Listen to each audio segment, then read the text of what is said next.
Alright, so this video is going to be covering how to correctly calibrate your mark and your red lasers.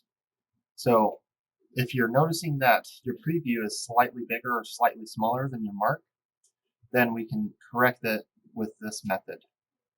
So the most ideal is we're going to be using this draw rectangle, which is on this left side. And we're just going to draw any square. And then we're going to come over to here. We're going to make sure that this lock is unchecked so that we can change the size independently. So let's make a large number. I'm going to do 90 on both of these and hit apply. You'll notice that it's outside of our work area. So what we're going to do is come up to the top of our tools panel, and we're going to say pick, and we'll notice that these other icons appear when we do that. So we're going to hit put to origin, and now we'll put it in our center here.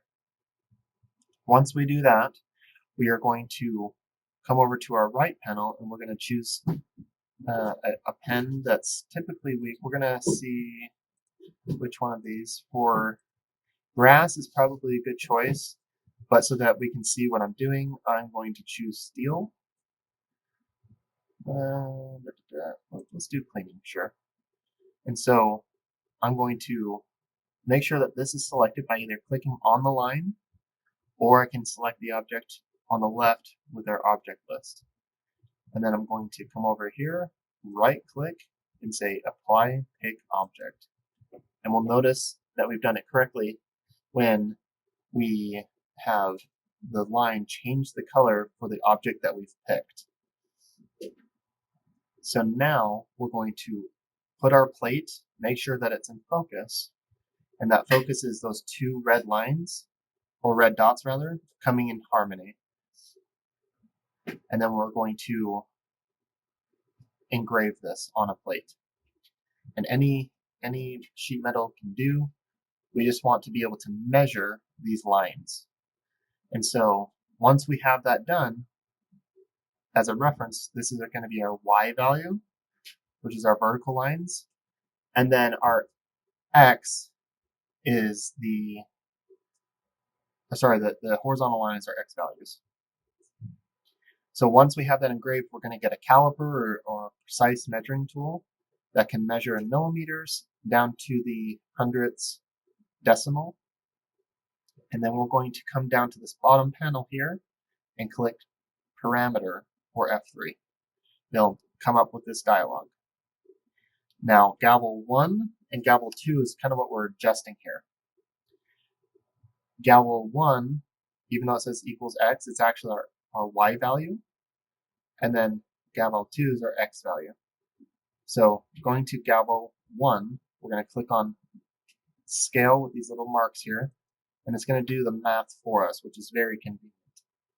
So we're going to say what our desired marking size was, and we're going to type in whatever number that we chose to make our square.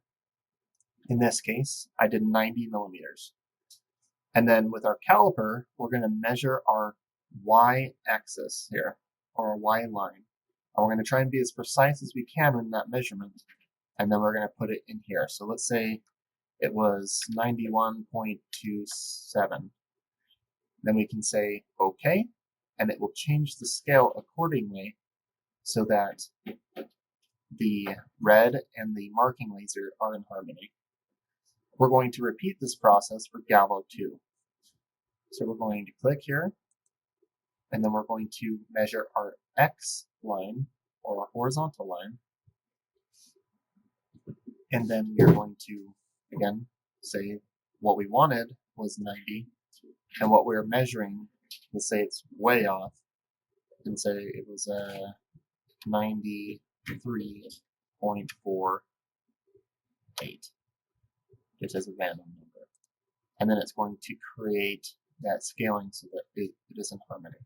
Once we're done, then we can hit OK, and then we can either move our plate or adjust it in a way so that we can measure these lines again. And we're going to mark this square one more time, and then we're going to measure that again on our X and our Y. And we can repeat this process as many times as we feel in order to harmonize this even closer. If you have more questions, please let us know. We're happy to help wherever we can.